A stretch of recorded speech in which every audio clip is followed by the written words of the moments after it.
ne sait ce qu'est un EPIC. C'est quelque chose de public et de privé à la fois, sous tutelle publique majoritaire dans leur conseil d'administration, et à plus de 90% de leurs salariés aujourd'hui dépendants du droit privé.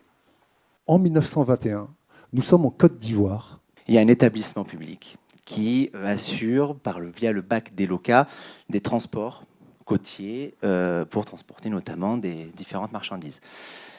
Et un jour, donc, ce bac des LOCA coule et dans la cargaison, il y a une voiture qui appartient à une société, la Société commerciale de l'Ouest africain, qui, bien évidemment, demande réparation du préjudice.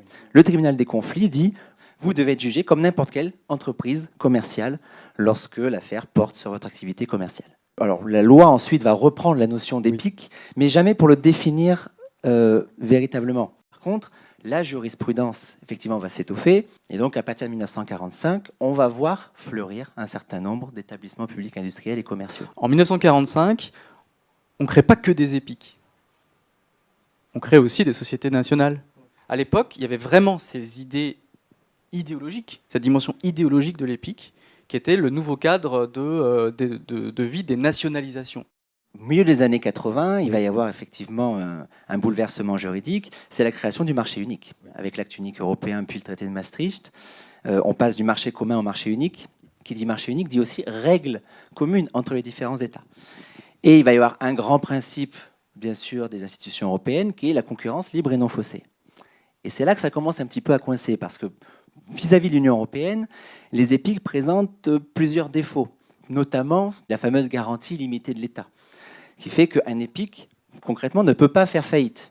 Au tournant des années 2000, effectivement, le discours majoritaire, c'était de dire « l'EPIC, c'est fini, c'est un carcan insupportable, on doit en sortir pour que le service public puisse se réinventer. » Et quand on a sociétisé tous ces objets-là qui sont énormes et qui en fait cachent toute la diversité des EPIC, je pense que la doctrine a souffert d'un biais cognitif qui lui a fait croire que c'était réellement la fin de l'EPIC. Il faut bien se mettre d'accord sur des définitions quand on fait du droit. On traite d'un concept qui recouvre en réalité les marchandises les plus diverses. Première difficulté. Seconde difficulté, et elle est extrêmement importante, qu'est-ce que c'est qu'une activité économique? Pour le droit de la concurrence, c'est à peu près tout. C'est assez fin et terrible à la fois, puisque on va venir chercher sur un secteur d'activité déterminé si cet établissement public-là porte une concurrence déloyale à un acteur privé. Et c'est ce qui explique, je crois, un malaise à l'intérieur, même une perte de sens de la part des agents des établissements publics industriels et commerciaux qui se disent « mais c'est quoi ma mission ?» Quand vous avez la question de la gouvernance de l'entreprise qui se décroche de ces enjeux, qui est perçue comme quelque chose d'assez lointain, il est clair que le corps social perd un peu de sens. Donc la question de l'impact doit être posée. Je pense qu'une des façons de travailler me semble être une colonne vertébrale claire qui pose la question d'un résultat efficient du côté des fonctionnaires ou des acteurs du public. Et du coup, le mélange des statuts, j'oserais lancer un immense chantier en profondeur pour essayer au moins de sortir de ces champs, soit sur la confusion de la gouvernance, soit sur la confusion statutaire au niveau des salariés. C'est vrai que l'Union européenne considère qu'il y a distorsion de concurrence avec les EPIC.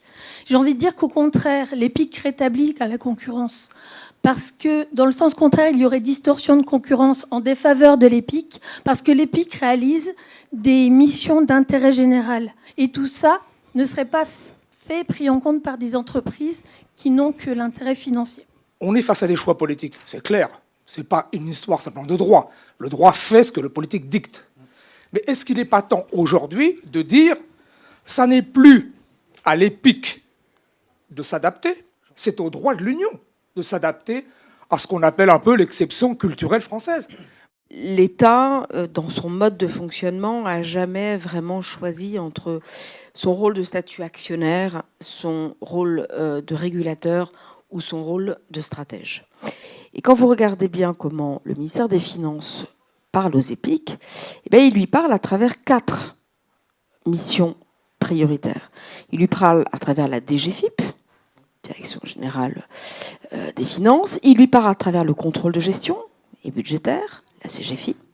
Il lui parle à travers une quatrième organisation qui vient sur l'analyse du contrôle de gestion pour bien vérifier que tout va bien, et enfin à travers l'IGF. Et puis, quand même, il lui laisse aussi le statut juridictionnel, qui passe plutôt par la Cour des comptes. Le problème de la tutelle, c'est qu'elle a été pensée comme une tutelle qu'on utilisait sur les établissements publics administratifs, qui ne sont pas des entreprises. Et la critique majeure qui est formulée depuis 1967, c'est de dire qu'il faut réhabiliter les conseils d'administration. Parce que l'État est omniprésent dans les conseils d'administration, c'est suffisant pour exercer son pouvoir de contrôle sur l'activité de l'entreprise.